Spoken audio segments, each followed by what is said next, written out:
My husband's best friend walked out of our bathroom holding abortion pills and asked, "I thought you two were trying for a baby?" My stomach dropped. In that instant I realized the truth, and everything I thought I knew about my marriage started to crumble. I was sitting there, hunched over my laptop, just drowning in research for IVF clinics. The hope, the desperation, it was all consuming. Then I looked up at my husband, Jasper, mid-reach for his morning coffee, and I said, "We are trying, Zane.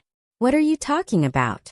But the look on Jasper's face, the way he froze, it was already a punch to the gut. Then Zane held up this orange prescription bottle, and my whole world just shattered. "Then why?" he asked, his voice tight. "Do you have miprastone? This is abortion medication. It terminates pregnancies." I laughed, a horrible, nervous sound. "That's not mine. I would never, Jasper. Is this yours?" The silence that followed was deafening, a crushing weight. Zane's eyes, full of dawning, sickening realization, darted between us. "There's only 2 people who live here," I whispered, my voice barely there, as Zane started reading the label. "Filled last month and the month before." My stomach dropped like a stone, the air sucked right out of my lungs. "My miscarriages," I choked out. "For miscarriages in 23 months. My legs felt like jelly, but I pushed myself up slowly, every nerve screaming. "You've been poisoning me. You've been killing our babies." Jasper backed against the counter, his face ashen, mumbling, "It's not what you think." "But how could it not be?" "Then explain," I yelled, my voice rising. "Why abortion medication is in our house while I'm taking fertility supplements? While I inject myself with hormones? While I've been blaming my body for failing us? You killed our children." The words ripped out of me, raw and broken. "Your mother," I continued, the rage building, "called me defective at Thanksgiving, asked if maybe we should explore other options. Your sister announced her 3rd pregnancy at Christmas, and everyone looked at me with pity." My voice was a roar now. I refused my promotion to reduce stress. I gave up coffee, wine, sushi, even my anxiety medication, just to increase the odds. Jasper dared to open his mouth.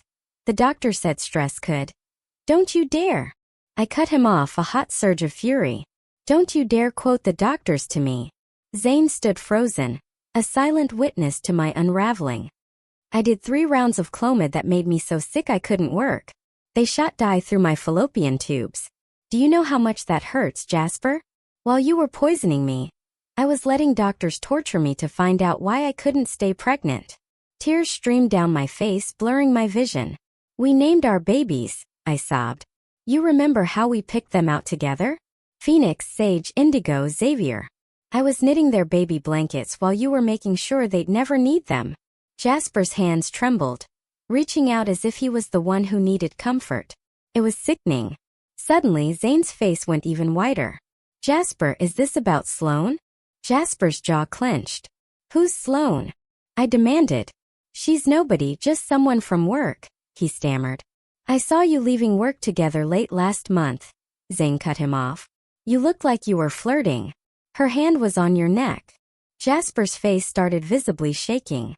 "When I asked you about it, you said it was a work project," Zane continued, his voice tight with his own betrayal. "I believed you because I didn't take my best friend for a cheater. But the way you're shaking makes me doubt that." In a flash of pure instinct, I grabbed Jasper's phone from the counter. "You said she's nobody, so you won't mind me looking." The text messages with Sloane loaded immediately. Hearts, kiss emojis. "Can't wait until you're finally free." My hands were shaking so violently I could barely scroll. "Did the insurance pay out yet?" My blood went cold. Insurance. I kept reading. $8,000 this time. Same as the last 3.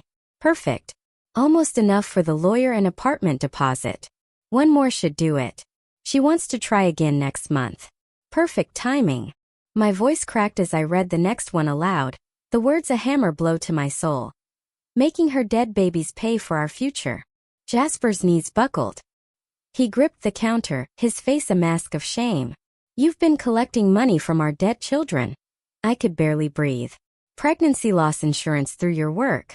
I didn't even know that existed. $8,000 per miscarriage.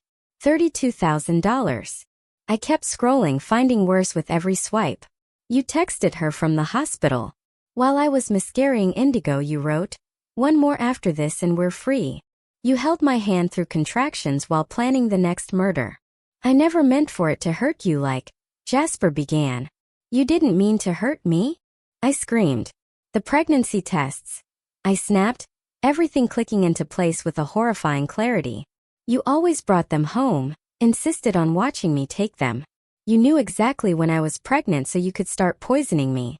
You controlled the timeline of when each baby would die, so it would never look suspicious. I threw his phone at him, the impact dull against his chest. You let me believe I was broken.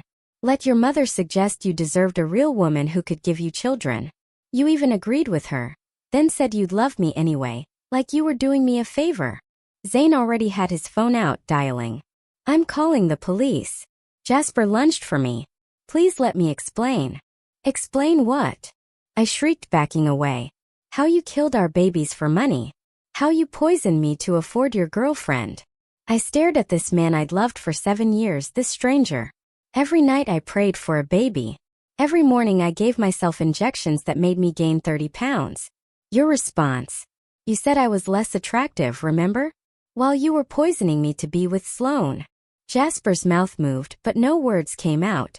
Like even he couldn't find a lie big enough for this. Zane was on the phone giving our address. Phoenix would have been too now, I said quietly, the rage suddenly replaced by an icy, profound sorrow. Sage would be walking. Indigo would be 3 months old. But to you they were just transactions. $8,000 each. Sirens wailed in the distance, growing louder. They're coming for you, I said, my voice eerily calm. And I hope Sloane was worth it. Jasper's eyes darted, and before I knew it, he was making a run for the back door. Zane just held me while I crumbled, sobbing into his shoulder. The front door exploded open and 3 officers rushed in, hands on their weapons. Zane's arms dropped from around me, and I just pointed toward the back door, still swinging on its hinges. 2 officers sprinted through the kitchen and out into the yard while the 3rd stayed with us. My whole body was shaking so hard I could barely stand. The officer kept asking what happened, but the words wouldn't come out right. I just kept pointing at the prescription bottle on the counter and sobbing. Zane picked up Jasper's phone from where it had landed and handed it to the officer. The screen was still showing those awful texts about making dead babies pay for their future. The officer's face went from confused to horrified as he scrolled. He pulled out his radio, calling for evidence bags and a crime scene team. More sirens. Paramedics came in, took one look at me, shaking and crying, and started checking my vitals. My blood pressure was through the roof, my pulse racing. You need to go to the emergency room right away, the paramedic said. Being poisoned repeatedly for almost 2 years could have caused serious damage. Zane said he'd drive me. My legs felt like jelly and I had to lean on him to walk. The officer said detectives would meet us at the hospital. Outside, 4 police cars flashed their lights. Neighbors stood on their porches watching. I saw Mrs. Henderson from next door with her hand over her mouth. Zane helped me into his car. We drove to the hospital in silence, broken only by my occasional sobs.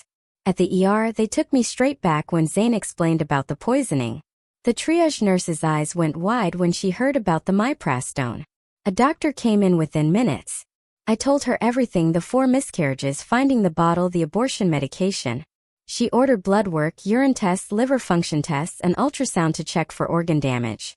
A nurse drew what felt like 20 vials of blood. Then another nurse came with a camera to photograph me for evidence. My face, my arms with all the 4 marks from the miscarriages, my swollen belly from the fertility drugs. Everything would be documented for the police report. I could hear Zane in the waiting room on his phone. Later, he told me he was calling in sick, texting our friends. He kept saying he should have said something when he saw Jasper with Sloane. He looked destroyed by guilt when I saw him between tests. About 2 hours later, Detective Mallister arrived. He was a tall man with kind eyes. He had a laptop and started typing as I recounted everything. 2 years of trying, for miscarriages that destroyed me, fertility treatments that cost our entire savings, finding the bottle, the insurance texts, Jasper running. He asked detailed questions, gave me his card, and needed consent to search our house. I signed it immediately. They'd collect everything, all medications. He said they'd put out an alert for Jasper's car, frozen his credit cards and bank accounts. Jasper wouldn't get far. After the detective left, a social worker came in, an older woman with gentle hands. She explained that reproductive coercion was a recognized form of domestic abuse.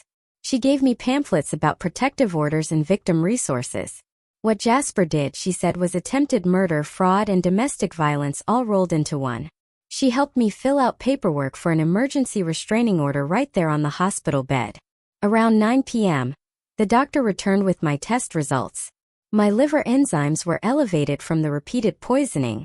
It would take months to know the full extent of the damage, she said, prescribing medication to help my liver heal. I was lucky, she told me, that Zane found that bottle when he did. Another pregnancy with Jasper poisoning me could have killed me. They discharged me around 10:30 with a stack of papers and follow-up appointments. Zane drove me to his apartment. Our house was a crime scene. I couldn't go back for at least 48 hours. His apartment was small but clean. He set me up in his guest room, made chamomile tea, and sat with me while I just stared at the wall. Everything felt surreal, like it was happening to someone else. My phone kept buzzing with calls and texts from people who'd heard. I couldn't deal with any of it. At midnight, I called my boss. I couldn't go to work tomorrow, probably not for weeks. She heard it in my voice. I just said family emergency, and she told me to take whatever time I needed. HR would send paperwork for FMLA. I hung up and just sat there on Zane's couch until I finally fell asleep around 3 a.m. Waking up a few hours later, my first thought was that maybe it had all been some horrible nightmare. But then I saw the white hospital bracelet still on my wrist, and the reality hit me all over again. I barely made it to Zane's bathroom before I started throwing up. I stayed there on the cold tile floor for almost an hour, dry heaving and crying until there was nothing left. Zane knocked softly, brought me water and a wet washcloth, but I couldn't even look at him, so embarrassed at falling apart like this. Around 9 a.m. my phone rang. A blocked number. I almost didn't answer, but something made me pick up. The detective's voice was calm. They'd found the prescription bottle, tracked down records showing Jasper had been getting refills from 3 different pharmacies using different doctors. The insurance company had already opened their own investigation into the fraud, and would want to talk to me soon. After I hung up, I remembered a fertility appointment that afternoon, so I called to cancel. When I started explaining why, the nurse got quiet, then transferred me. The next person was from their legal department. She said they were flagging my file, would provide all my medical records to support the criminal case, and asked if I had a lawyer yet. I hadn't even thought about needing a lawyer. Around noon my phone rang again. This time it was Alicia Mead from my employer's insurance department. Professional voice, but I could hear the shock underneath as she asked for a recorded statement about the pregnancy loss claims. I spent 40 minutes going through each miscarriage, when it happened, how much money had been paid out. She kept saying, "I'm so sorry, this is unbelievable." After that call, I opened my laptop and went through our bank statements. The deposits were right there, plain as day. $8,000 appearing in our joint account after each miscarriage, then immediately transferred to another account only Jasper's name was on. The dates matched up perfectly. I took screenshots and emailed them to myself and the detective. My phone rang again. Jasper's mother. I almost didn't answer, but then decided to see what she had to say. She didn't even wait for me to say hello before she started screaming about how I was ruining her son's life with my lies and hysteria. How dare I involve the police in a private family matter? She said I'd always been unstable, and this proved it, that Jasper was better off without me. I hung up on her, but not before I'd recorded the whole thing on Zane's phone. I forwarded the recording to the detective, then blocked her husband, and Jasper's sister. I knew they'd all be calling next. 3 days passed in a blur of police interviews and calls with lawyers and insurance investigators. Then, an email popped up from an address I didn't recognize. But when I opened it, I knew immediately it was from Jasper.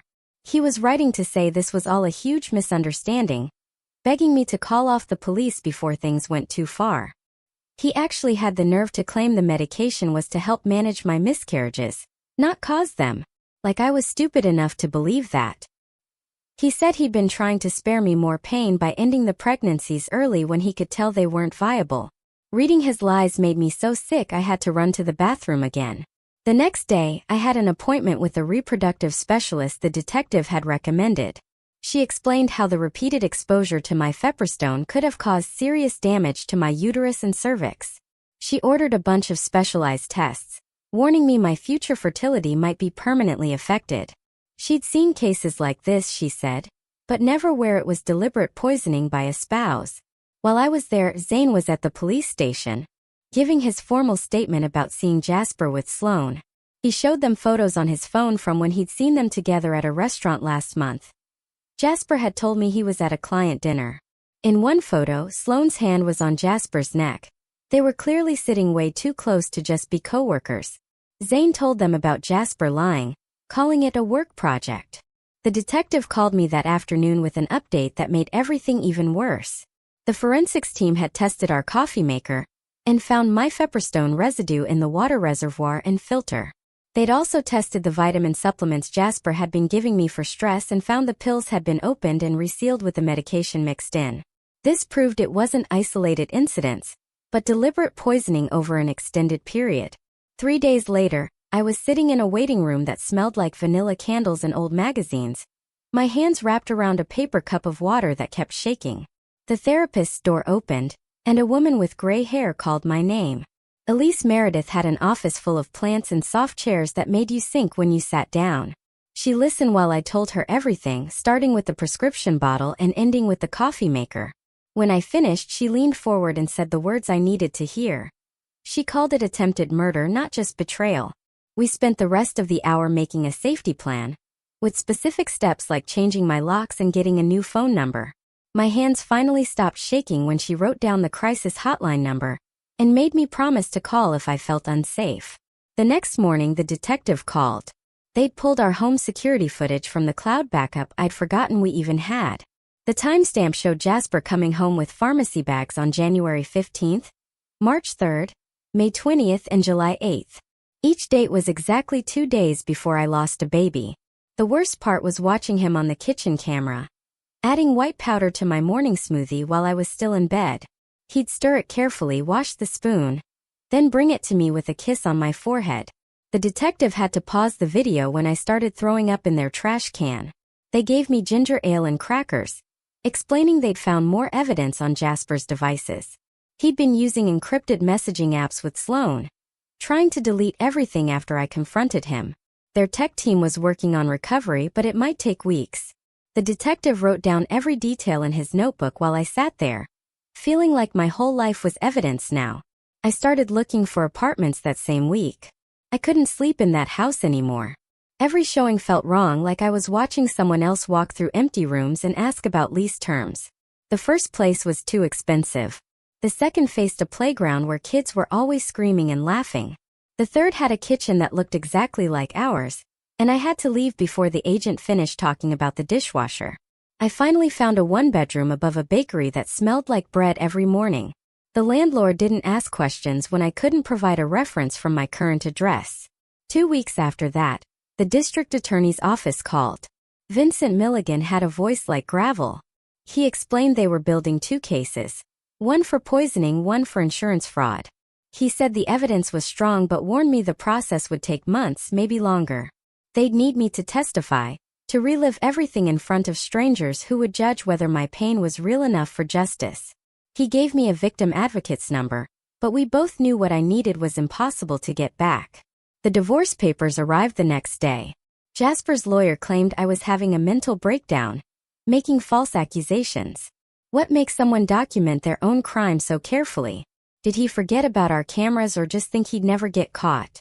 They wanted control of our assets, said I was too unstable to make financial decisions. My hands shook with rage as I read his claims that I was delusional, that I'd imagined everything because of grief. He even suggested I needed a psychiatric evaluation before any divorce proceedings could move forward. The papers felt heavy in my hands, like holding proof that he was still trying to destroy me, even from jail. I hired Cyrus McQueen that afternoon. He cost more than I made in 3 months, but promised to fight every single lie Jasper was spreading. The first thing he did was file for a protective order and freeze our joint accounts before Jasper could empty them. He had me write down everything I remembered while he took notes on a yellow legal pad. When I finished, he looked at me over his glasses and said we were going to bury Jasper in court. Work sent FMLA paperwork the following week. My manager called to check in, her voice careful like she was afraid I might break. She said to take all the time I needed, but we both knew my performance review was coming up. The promotion I turned down to reduce stress felt like another thing Jasper stole from me. I filled out the forms at my new kitchen table, writing family medical emergency in the reason box, because there wasn't a checkbox for husband murdered my babies. 3 weeks into living in my new apartment, I ran into Sloane at the grocery store. She was buying pregnancy tests. The irony made me want to scream, but instead, I pulled out my phone and started recording. She walked right up to me, had the nerve to touch my arm, and say she had no idea what Jasper was doing. Her voice was high and fake sweet as she insisted they were together, but she thought I knew about the affair. She said Jasper told her we had an arrangement, that our marriage was just for show. She kept talking while I recorded, admitted they'd been together for 8 months, said he promised to leave me after the holidays. When she finally noticed my phone, her face went white, and she practically ran to her car. The blood test results came back the next day. The doctor called to explain they'd found traces of my mifepristone metabolites still in my system 5 weeks after the last poisoning. It proved repeated exposure over time, that my body had been saturated with the drug. The documentation would be crucial for the criminal case, she said. Then asked if I needed a referral for counseling. I almost laughed because I was already seeing Elise twice a week, and it still wasn't enough to make sense of any of this. 2 weeks passed in a blur of police interviews and medical tests before I got the call. The detective's voice was flat when he told me they pulled Jasper over for a broken taillight 3 states away. He'd been living in his car, hadn't shaved in days, and started crying when they cuffed him. The booking photo they sent me showed someone I barely recognized. His eyes were hollow, his clothes wrinkled and stained. I stared at that photo for an hour, waiting to feel something besides empty. Zane kept asking if I was okay, but I couldn't answer because I didn't know. The bail hearing happened 3 days later in a courtroom that smelled like old coffee and floor cleaner.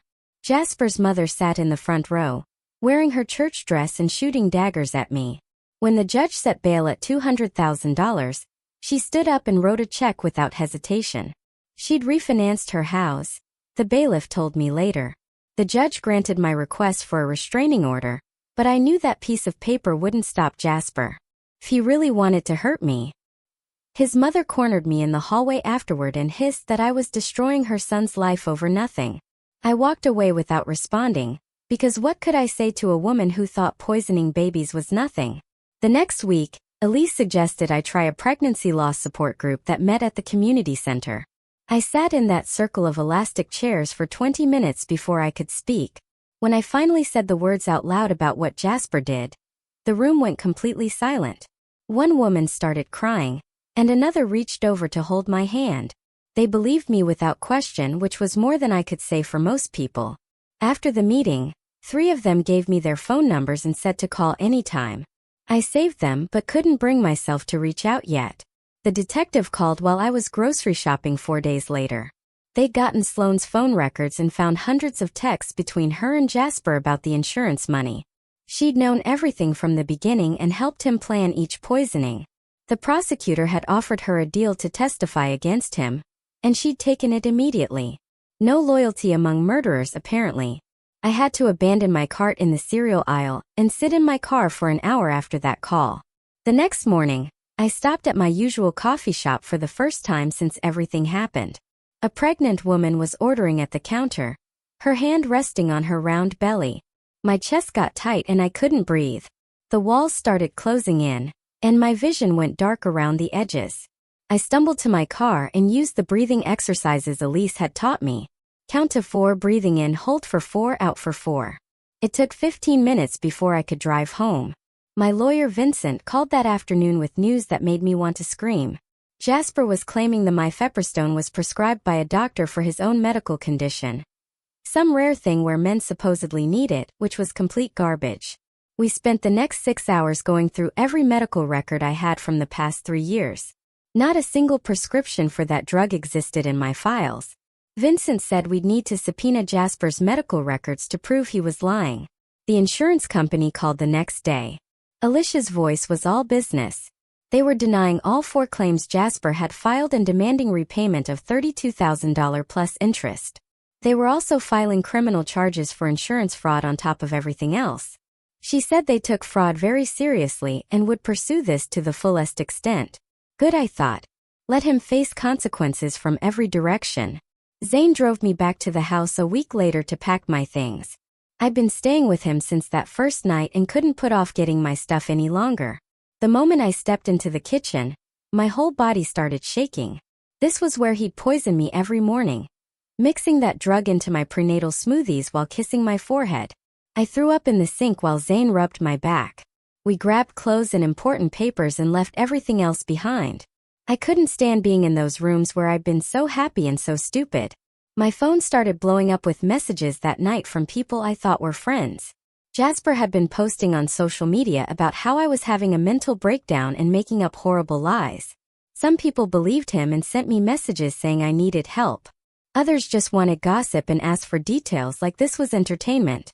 I deleted every social media account I had after reading one post that said I was obviously lying because what husband would do something so evil?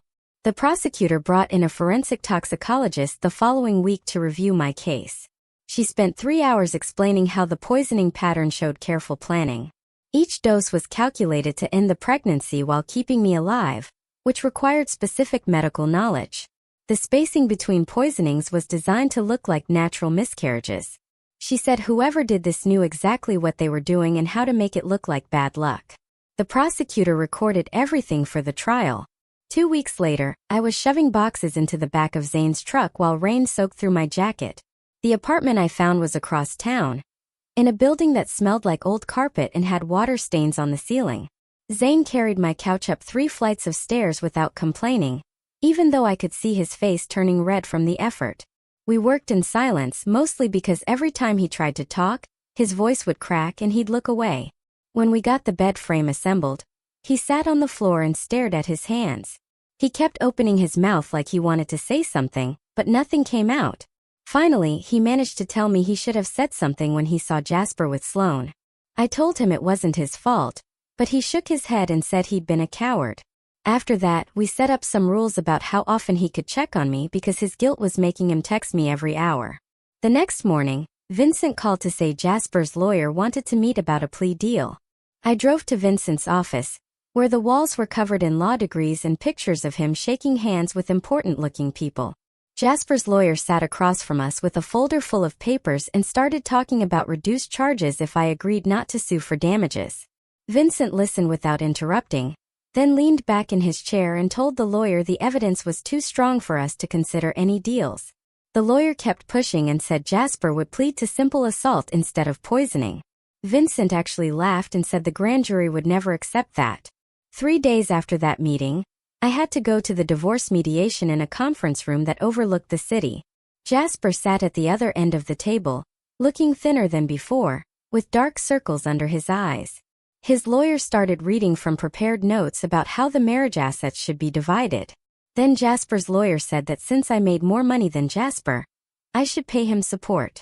My lawyer, Cyrus, stood up so fast his chair rolled backward and hit the wall. Now that's a lawyer who knows when to show real anger. How does someone even suggest the victim should pay their poisoner? He pulled out tax returns showing I'd only made more money the last 2 years, while Jasper had been the higher earner for 5 years before that. Cyrus also pointed out that Jasper had been stealing from me through insurance fraud, so any claim for support was ridiculous. Jasper's lawyer tried to argue, but Cyrus shut him down with case law and precedents until they dropped the support request. The following Monday I went back to work, but only for half days because I couldn't focus on anything. I kept making mistakes on reports I'd done hundreds of times before. My supervisor found me crying in the bathroom after I sent an email to the wrong client list.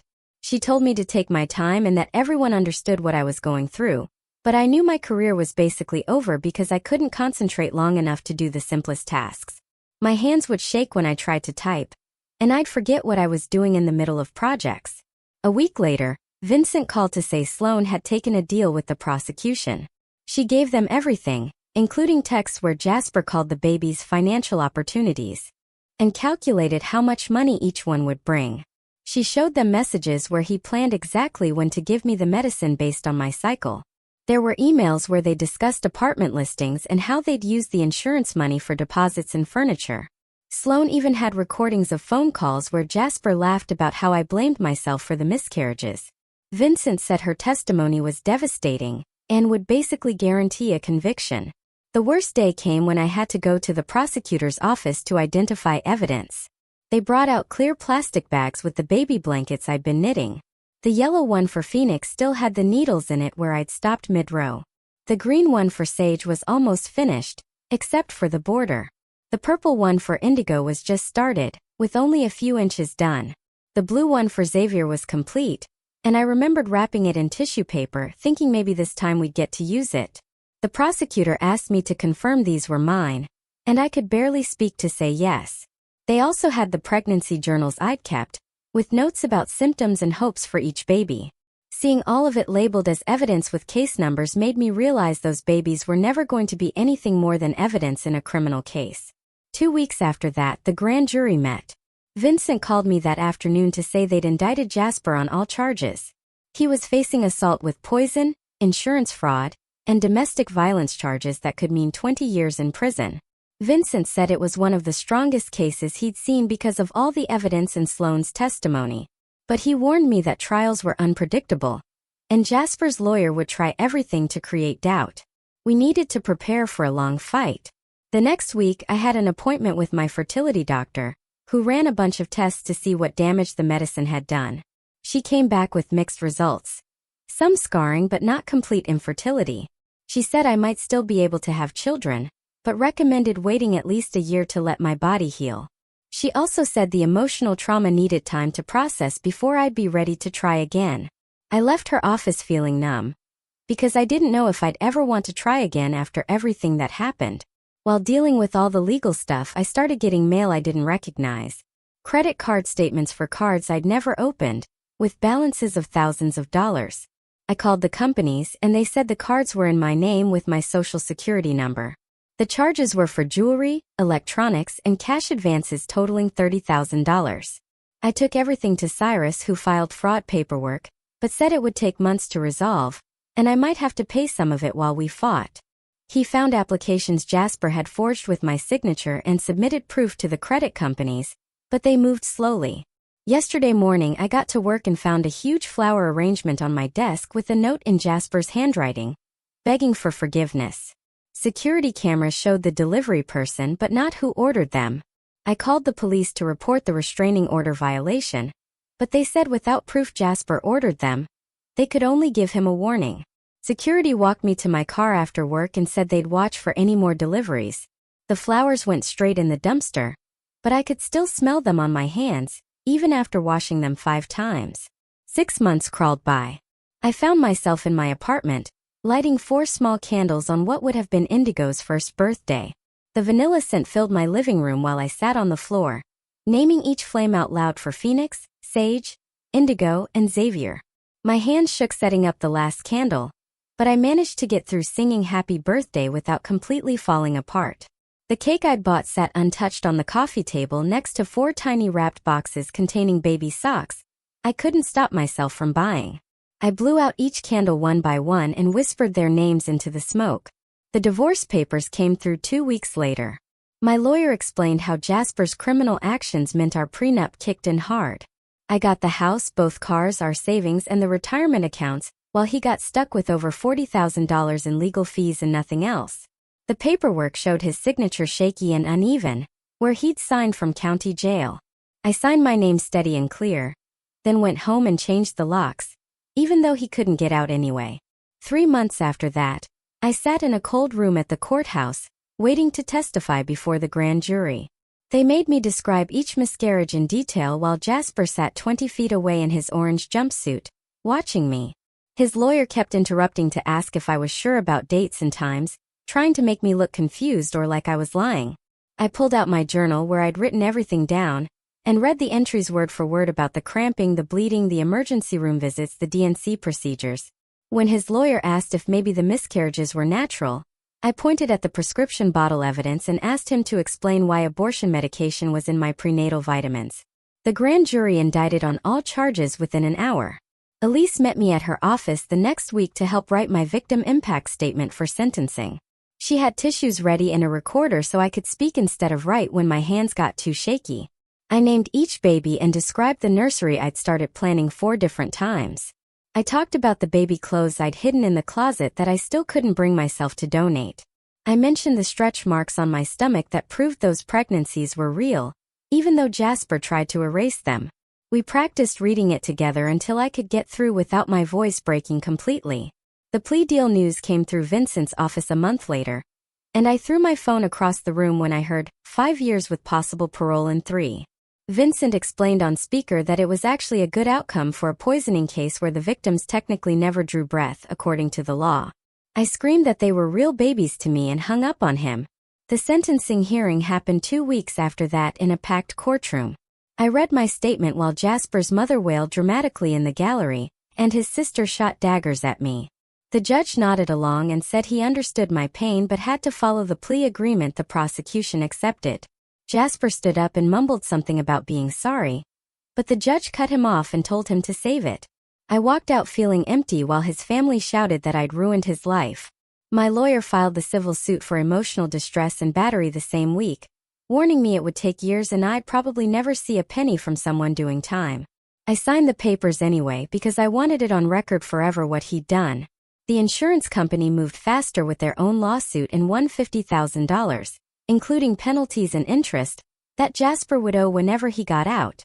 Their lawyer called it a slam dunk case of insurance fraud, and said they'd garnish any wages he ever earned. Small comfort when my arms stayed empty every night. 6 months into his sentence, I started volunteering with a domestic violence group, telling my story to rooms full of women who nodded along with recognition in their eyes. Some of them had bruises, but others had invisible wounds like mine, from partners who found creative ways to control and hurt them. The coordinator said reproductive coercion was more common than people realized, and my story helped others recognize the signs. One woman came up after, crying because her husband had been messing with her birth control, and she thought she was going crazy. A full year after that first moment with Zane holding up the prescription bottle, I sat in Elise's office for our monthly session. The panic attacks had gone from daily to maybe once a week, usually triggered by baby commercials or pregnancy announcements on social media. I'd gone back to work full-time and even taken the promotion I'd turned down before, throwing myself into 12-hour days that kept my mind busy. My coworkers had stopped walking on eggshells around me, and I could make it through most days without crying in the bathroom. The grocery store baby aisle still made me leave my cart and run for the parking lot sometimes, but Elise said that was normal and might never fully go away. I'd started dating again. Just coffee meetings that never went anywhere because I'd eventually have to explain why I flinched when they mentioned wanting kids someday. How does someone document their own evil like that? Those texts where Jasper called the babies financial opportunities. I wonder if he typed those words without any feeling at all, just calculating numbers while I was dreaming of holding them. The grief hadn't gotten smaller, but I'd gotten better at carrying it, like a heavy backpack I'd learned to balance while walking through each day. Zane started coming over on Thursdays to watch basketball games, and we'd order Chinese food. But he stopped trying to fix everything or apologize every 5 minutes like he did those first few months. He'd set up clear rules for himself, like texting before coming over, and not staying past 10 p.m., and not bringing up Jasper unless I did first, which helped us find something that felt almost normal again. The prison called one afternoon while I was sorting through medical bills, and the voice on the other end told me Jasper had been attacked by another inmate and was in the infirmary with broken ribs and a fractured jaw. I hung up without asking if he was okay, and went back to sorting papers, waiting to feel something, anything. But there was just this empty space where caring used to live. My boss pulled me aside the next week and offered me a transfer to the marketing department in the East Building, where nobody knew my story and I wouldn't have to see the break room where Sloan used to eat lunch or walk past Jasper's old office every day. I packed my desk that Friday and moved everything to a cubicle with a window view of the parking lot, instead of the courtyard where we used to eat lunch together. Elise convinced me to meet someone for coffee. Just coffee, she said, with a guy from her book club who knew my situation but wanted to meet anyway. I lasted 20 minutes before making an excuse about a work emergency, because his cologne reminded me of the aftershave Jasper wore to our wedding, and I threw up in the restaurant bathroom before driving home. The lawyer called while I was planting tomatoes in my new garden bed to say the civil suit settled for $75,000 that I'd probably never see. But at least there was a legal document saying Jasper could never contact me again, even after prison. I bought 4 small trees from the nursery and planted them along the back fence, one for each baby, writing their names on river rocks I placed at the base of each trunk. Phoenix got the apple tree because we talked about picking apples with our kids someday. Sage got the oak for strength. Indigo got the cherry tree for beauty. And Xavier got the maple because fall was when we tried the hardest for him. I watered them every morning before work and pulled weeds on weekends, and sometimes sat on the grass between them reading pregnancy loss books Elise brought me. A reporter from the state paper left 3 voicemails about doing a feature story on reproductive coercion and insurance fraud, but I deleted them without calling back, because I didn't want to be the cautionary tale in someone's Sunday morning coffee reading.